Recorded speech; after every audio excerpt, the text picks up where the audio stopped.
tous, bienvenue pour notre webinaire CAP 2028. Aujourd'hui, cette 11e émission est consacrée à la thématique des violences sexistes et sexuelles. Je reçois aujourd'hui donc deux invités, le professeur Caroline Demilly, donc professeur des universités, praticien hospitalier, psychiatre, qui est chef du pôle HU à 10. Et je reçois également donc Delphine Jacques, directrice adjointe en charge des relations avec les usagers. Je vous rappelle les règles de ce webinaire, donc il va durer 30 minutes. Il commencera par 15 minutes d'interview avec nos invités et sera suivi par 15 minutes de réponses à vos questions. N'hésitez pas, à n'importe quel moment, vous pouvez utiliser la fonction chat de LiveSize située sur votre droite avec les petites bulles et vous pouvez poser toutes vos questions à nos invités. Alors, professeur Demilly, cette thématique sur les violences sexistes et sexuelles, qui est un thème assez dur finalement à aborder, dans quel contexte en fait il s'est posé dans notre établissement? Pourquoi avoir investi cette thématique? Alors en fait, la question des violences sexuelles, eh bien, c'est une question de société, puisque c'est vrai qu'on en parle beaucoup dans les médias, et il y a beaucoup d'institutions qui commencent à réfléchir sur à la fois la prévention, mais aussi l'accompagnement de ces violences. Alors à l'hôpital du Vinatier, il y a déjà une réflexion qui a été menée pour les personnels, pour lesquels un certain nombre de dispositions ont déjà été prises. Et concernant les usagers, c'est vrai que la question restait entière, avec peut-être une résonance particulière au regard, pour certaines et pour certains, de leur vulnérabilité. Donc c'est assez naturellement qu'avec Delphine, nous nous sommes interrogés sur la question pour pouvoir y répondre de la manière la plus exhaustive possible, mais aussi de manière participative. Donc nous avons réuni un groupe de professionnels qui étaient intéressés. On a eu la surprise agréable de voir que ça avait une résonance forte dans l'hôpital, puisqu'on a environ 25 professionnels qui ont répondu présents de manière pluriprofessionnelle. On a aussi été aidés de personnes pères aidantes qui ont pu communiquer autour de leur expérience. Et ça nous a permis progressivement de construire cette réflexion avec quelques pistes qui venaient aussi en réponse à la fois de faits d'agression qui étaient régulièrement rapportés, puisqu'il y a une vingtaine de faits d'agression qui ont été rapportés entre septembre et juin dernier. Et ce chiffre, qui peut paraître important, nous paraît cependant largement sous-estimé, puisque force est de constater que les équipes sont parfois au dépourvu par rapport à ces questions qui restent complexes au plan déontologique, au plan privé, au plan juridique, au plan médical, et ça nous paraissait important de pouvoir y répondre. Merci, professeur. Delphine, est-ce que vous pouvez nous dire quelle méthode de travail vous avez adoptée pour investir cette thématique? Comment vous avez décidé d'aborder ce sujet? En termes de méthode de travail, le professeur Demilly a dit on a voulu que ce soit le plus participatif possible, avec des différents corps de métier, différents pôles qui ont été représentés. Qui étaient intéressés pouvaient participer à notre réflexion. On a aussi invité des services spécialisés. On a par exemple eu le CRIAPS, l'infirmière qui anime Sexotopie. On a eu une juriste, la formation continue, les relations avec les usagers. Bref, il y a eu différents services associés. Et au regard un peu de l'analyse des événements des mois précédents, on a constitué 4 groupes de travail. Le premier autour de la question de la formation des professionnels. Un autre axe sur information et sensibilisation des patients, puisque c'était un sujet qui nous paraissait aussi important. Le troisième axe sur organisation des soins et des locaux. Et enfin, le dernier axe sur tout ce qui avait attrait à la gestion des agressions en tant que telles. Très bien. Et alors, vous parliez, Delphine, d'un axe consacré à la formation ou à l'information des professionnels, peut-être également des patients. Justement, quel problème on touche en fait concernant problématique des violences sexistes et sexuelles et en quoi la formation peut être un outil utile, voire indispensable. Concernant les professionnels, la formation me paraît indispensable parce que chaque professionnel de l'établissement, quel que soit son corps de métier, quelles que soient ses modalités ou son lieu d'exercice, peut être confronté à la question des violences sexuelles. On a un certain nombre déjà de professionnels formés sur l'établissement, très bien formés, notamment grâce aux dispositifs offerts par le CRIAPS. Ce qui nous paraissait peut-être pertinent, c'était d'avoir une sensibilisation généralisée des professionnels. Et c'est vrai qu'au gré des discussions, des groupes de travail investis dans la formation des professionnels, il est ressorti qu'il était important que chacun d'entre nous, au Vinatier, puissions recevoir la même information. Et donc, nous sommes partis sur une vaste action de sensibilisation avec un module peut-être en e-learning qui serait élaboré de manière pluriprofessionnelle et qui serait proposé à chaque personnel du Vinatier, que ce soit les personnels soignants, administratifs ou techniques, pour que l'on parle tous de la même chose et que l'on ait une base en commun sur ce sujet. Je me permets d'ajouter aussi que la formation, ça répond aussi au fait qu'on s'est aperçu que les équipes étaient mal à l'aise avec le sujet des violences sexuelles. La sexualité déjà met mal à l'aise les équipes. Et quand on parle de violences sexuelles et sexistes, forcément que ça renvoie à des choses encore plus compliquées pour les équipes, d'où l'importance d'avoir un niveau de formation minima partagé. Et en plus, on a des professionnels ressources dans l'établissement. Voilà. Est-ce que vous avez prévu également des actions de sensibilisation envers nos patients? Alors oui, ça nous paraît aussi très important parce que si on fait monter en compétence nos personnels, il est important aussi d'avoir des actions de prévention à l'égard des usagers qui n'ont pas forcément toujours une information claire et précise autour du consentement, de donner son accord, de là où ce qu'on peut accepter et ce qu'on peut refuser aussi.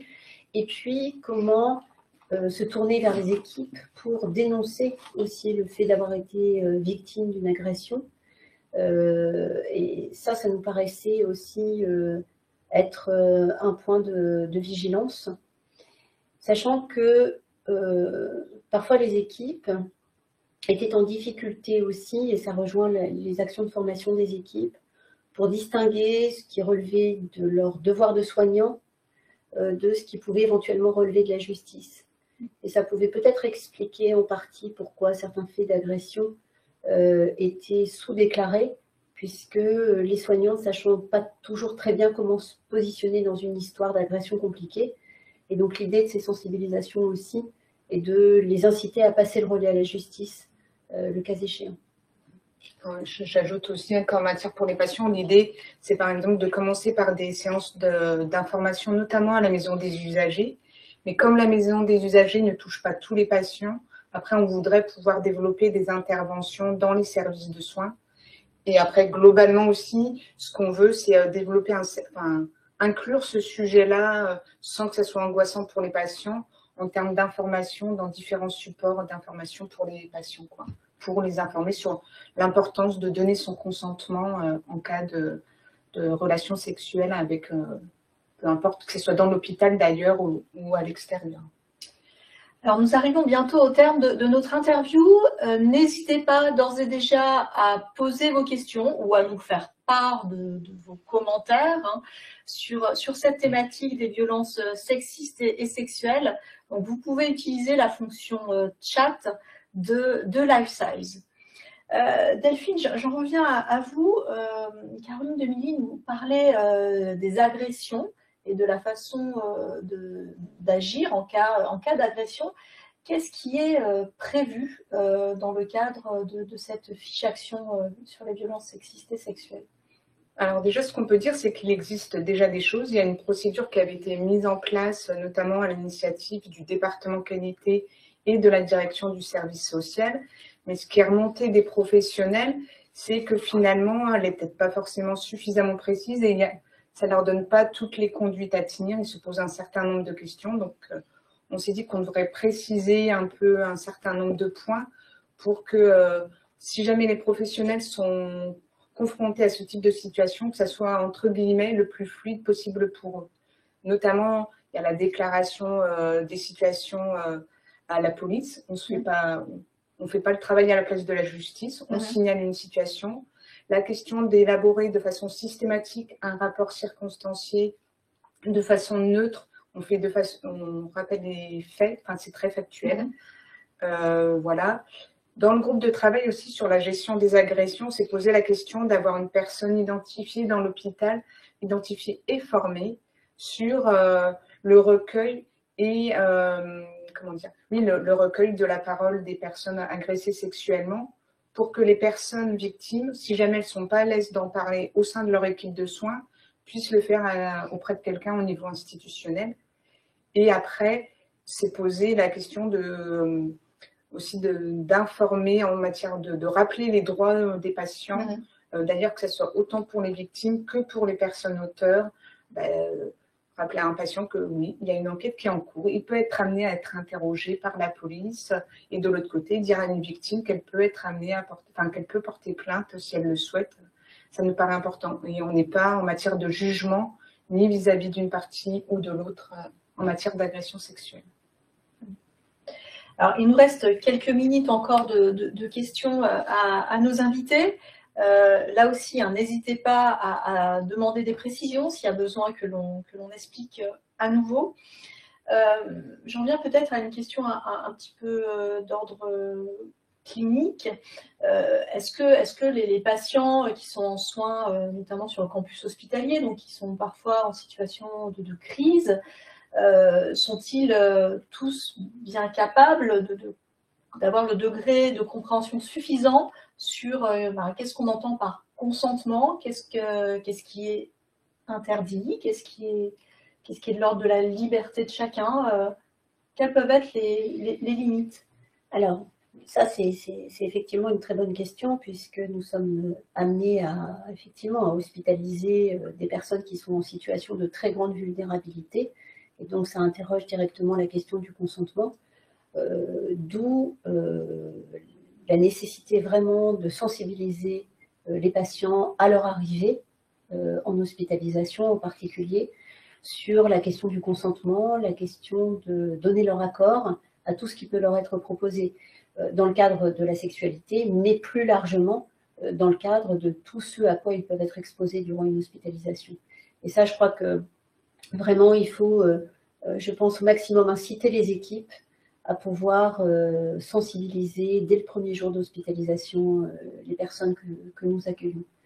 Et puis peut-être que j'élargirai aussi au fait que la question des agressions sexuelles, dans la démarche que l'on a menée avec Delphine, était étendue aussi à la question des violences subies en cas d'identité de genre ou d'orientation sexuelle, avec une volonté de lutter efficacement contre les violences homophobes ou transphobes. Delphine, vous souhaitez ajouter quelque chose? Est-ce que dans votre activité de gestion des réclamations, de médiation parfois entre patients ou entre professionnels et patients, vous avez fréquemment eu affaire à des cas de violences sexistes et sexuelles? Le chiffre d'une vingtaine de réclamations a été cité. Qu'est-ce que ça donne lieu en termes de suite finalement actuellement? Alors je précise, c'est pas forcément 21 réclamations, mais c'était 21 déclarations d'agression sexuelle. En fait, c'est 21 événements indésirables pour être plus précis. Ça ne fait pas forcément l'objet de réclamations. Sur certaines situations, j'ai été en contact avec les patients ou avec leur famille, parce que certains patients étaient mineurs ou même jeunes majeurs, mais les familles étaient particulièrement impliquées sur le sujet. Et on parlait des problématiques liées à la transidentité. Je me souviens d'avoir reçu aussi longuement une personne qui se disait victime dans l'établissement de problèmes liés à sa transidentité, à sa transition de genre, quoi. Donc là, après, au-delà des réclamations, c'est vrai que nous, ce qu'on essaie d'initier de façon beaucoup plus systématique, c'est que dès qu'on annonce, déjà on essaie de se coordonner avec notamment la qualité et le service juridique pour avoir rassemblé toutes les informations. Et dès qu'on a notion d'une agression sexuelle, après on va écrire maintenant, c'est ce qu'on a défini comme process, on va écrire systématiquement à la victime pour lui rappeler ses droits, pour si jamais elle a envie d'échanger avec nous. Enfin voilà, on ne laisse pas sous silence un fait qui se serait produit sur l'établissement. On se tient à disposition tout en rappelant les droits à la personne concernée. Merci. Alors, on va passer maintenant à la séquence de questions-réponses. Alors, nous avons déjà reçu quelques questions. Je vous les pose. Est-ce que des campagnes d'éducation sur le consentement et la sexualité seraient envisagées? Alors, c'est ce que je disais tout à l'heure, mais je n'ai pas beaucoup développé en matière d'information et de sensibilisation des patients. On compte faire intervenir des associations spécialisées type Filaction. Alors, d'abord à la maison des usagers et après en faisant le lien aussi avec les services de soins, voir de quelle manière on pourrait les faire intervenir dans les services de soins sur la question justement notamment du consentement. Très bien. J'imagine que des supports forts peuvent être des vidéos, voire des témoignages de personnes qui ont pu être victimes ou assister à ce type d'événement. Est-ce que c'est ce genre de support auquel vous avez pensé dans votre travail collaboratif? Alors, on a commencé effectivement à réfléchir à des supports de sensibilisation pour les personnes hospitalisées avec une vigilance particulière parce que c'est vrai que les personnes hospitalisées sont en situation de grande vulnérabilité et ne sont pas forcément en mesure de recevoir des messages forts d'emblée concernant la possibilité d'être agressé sexuellement durant une hospitalisation. C'est vrai que c'est compliqué.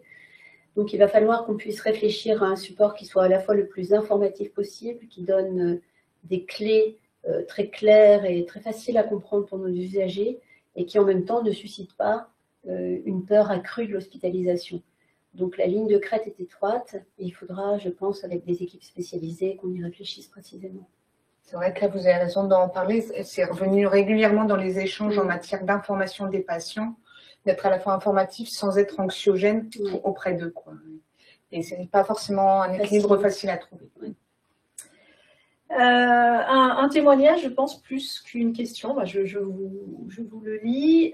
Donc, je vous remercie pour cette intervention. Donc, le CRIAFS, qui a été cité à plusieurs reprises, donc on rappelle le CRIAFS, donc le centre ressources pour les intervenants auprès des auteurs de violences sexuelles, peut être ressource si des professionnels sont aux prises avec un ou une patiente aux prises avec ces problématiques sexuelles. Le CRIAF s'organise également des groupes interprofessionnels où les soignants peuvent être reçus pour venir échanger autour de cette problématique également. Donc c'est vrai, merci de rappeler le rôle particulier du CRIAF et cette offre de service à l'égard des professionnels. Une question donc, qui nous vient de Madame Granados. Est-ce que les familles de patients font remonter des situations de violence sexuelle et sexiste? Et si oui, comment est-ce que c'est géré?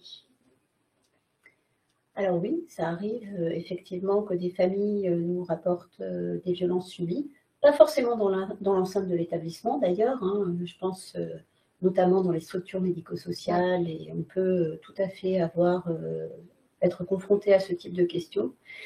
Et là encore, on incite les familles à déposer plainte, à faire vraiment un certain nombre d'étapes pour pouvoir faire prendre en charge leurs proches.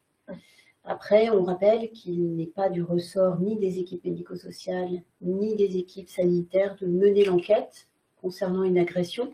C'est du strict ressort de la justice.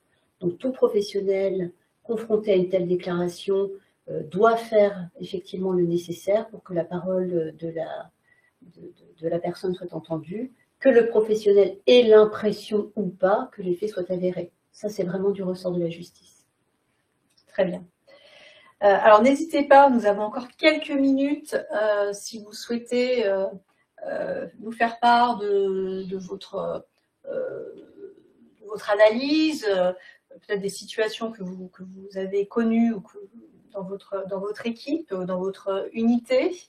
Du coup, je vais poursuivre par des questions un petit peu plus détaillées. Vous avez parlé de mesures pour prévenir la survenue des violences sexistes et sexuelles. J'imagine que des choses aussi basiques que les clés, la gestion des clés peut avoir finalement un rôle important à jouer, le fait de sécuriser un certain nombre de patients qui, comme vous l'avez dit, sont en situation de grande vulnérabilité, hein, parfois quand ils sont admis en hospitalisation. Tout à fait, en effet. Et puis d'ailleurs, je précise qu'au préalable de cette réflexion institutionnelle sur le projet d'établissement sur les violences sexuelles, il y avait un groupe de travail qui s'était mis en place avec le département qualité autour de la sécurisation des patients. Et c'est notamment un débat sur les clés qui est revenu, qui est beaucoup revenu sur l'importance que les patients bénéficient de clés, leur rappeler qu'ils puissent s'enfermer dans leur chambre. Et encore une fois, on est sur un message qu'on doit équilibrer pour être bien informatif, l'important qu'ils se sécurisent. Problématique qui va d'ailleurs bien au-delà de la question des agressions sexuelles. Hein, c'est un sujet important, mais sans être pour autant anxiogène. Donc on essaie de travailler à la fois sur, ça fait partie de la fiche action, sur comment est-ce qu'on pourrait mettre à disposition plus rapidement, mais aussi des clés, mais aussi que les patients les retours des clés au moment des sorties d'hospitalisation, les patients rendent bien leurs clés, et en même temps des messages d'information, des affiches à l'intention des patients pour leur rappeler l'importance de sécuriser leurs affaires, leurs biens, puis leurs personnes par la même occasion, notamment avec les clés qu'ils ont à disposition. Merci. Une question qui déborde un petit peu du cœur du sujet. A-t-on une idée du nombre d'incidents concernant les professionnels, c'est-à-dire l'autre versant hein, qu'on n'a pas abordé ici, qui est les faits de violences sexistes ou sexuelles qui pourraient être commis à l'intention des professionnels? C'est vrai que moi, je n'ai pas cette information-là, parce que c'est vrai qu'au départ, on avait évoqué le fait d'évoquer les violences sexuelles et sexistes, autant pour les patients que pour les professionnels, mais les problématiques nous semblant très spécifiques concernant les patients, on s'est concentré sur ce sujet-là. Donc, je n'ai pas forcément d'informations concernant les violences sexuelles et sexistes qui touchent les professionnels. Pas d'informations chiffrées. J'ai l'impression qu'elles font quand même l'objet assez régulièrement d'événements indésirables. Mais on n'a pas comptabilisé cette question dans notre réflexion. C'est peut-être au niveau de la DRH ou d'autres endroits, ça l'est. On n'a pas l'information. Tout à fait. Alors, n'hésitez pas, il nous reste quelques minutes, quelques toutes petites minutes pour répondre à vos questions. Je poursuis donc les questions qui me viennent. Vous avez parlé de pouvoir identifier des personnes ressources donc dans l'établissement, mais aussi, j'imagine, dans les équipes soignantes. Finalement, comment vous avez imaginé cette identification?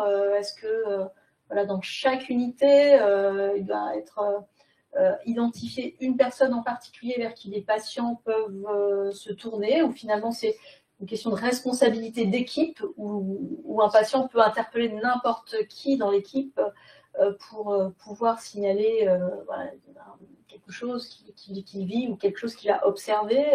Comment vous imaginez le système en fait? En fait, la question de la formation, ça doit justement permettre aussi aux professionnels de mieux accueillir la parole des patients et que les patients se sentent plus libres aussi d'évoquer les éventuelles agressions sexuelles envers l'équipe.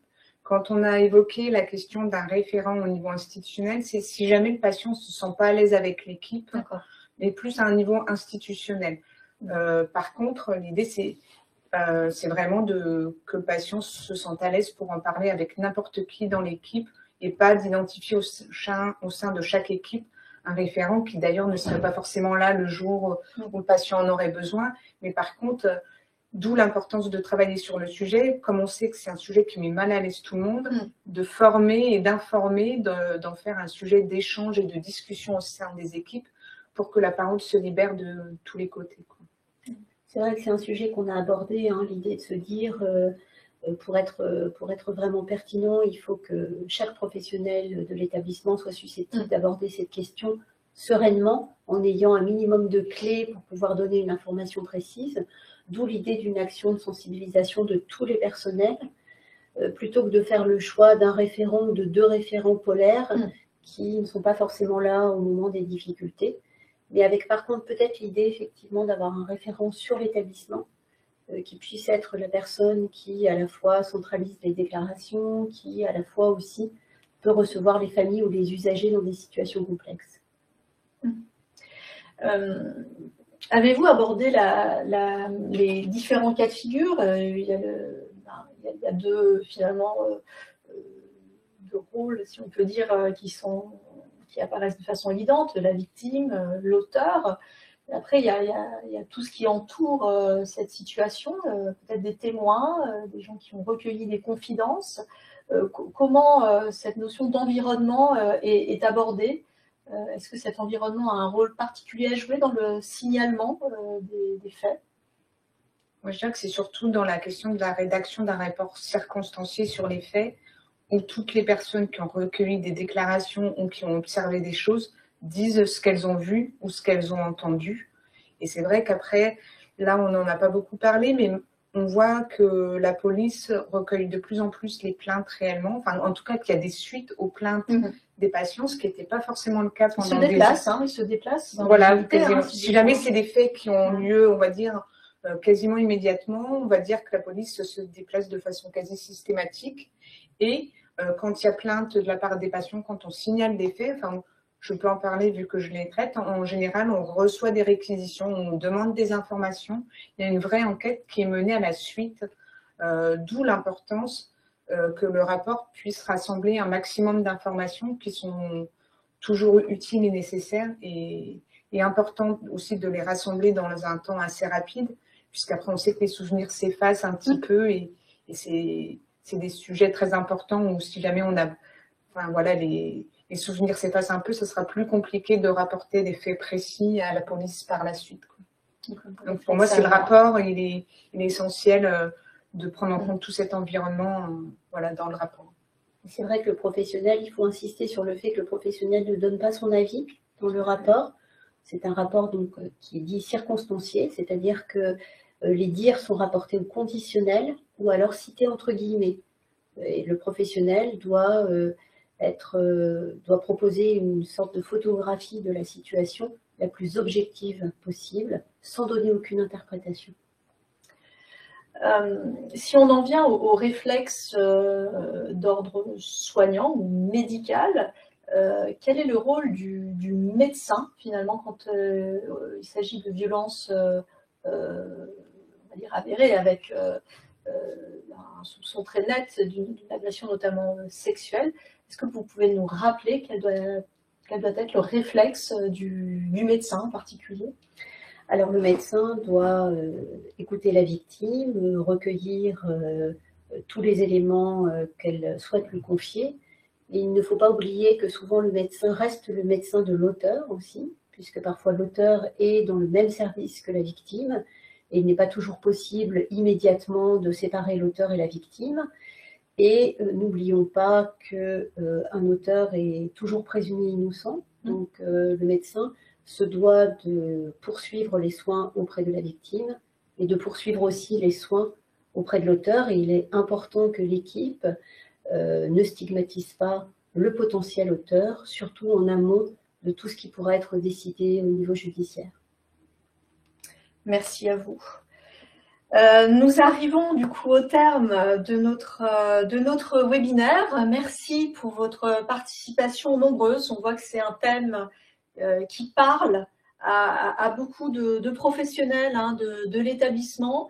C'est un sujet important qui convient de pouvoir aborder en toute sérénité, en dehors, à froid, comme on dit. On voit qu'il y a beaucoup de travail encore. On a parlé de tout ce qui nous attend en termes de support, de formation, de e-learning, etc. Donc ça va se déployer progressivement. En tout cas, donc, cette émission sera disponible en replay. Et nous vous donnons rendez-vous pour notre prochain webinaire CAP 2028, donc le numéro 12, dont la thématique est en cours de définition. Je vous dis à bientôt et je dis également merci à nos invités. Et je vous souhaite une très bonne après-midi. Au revoir.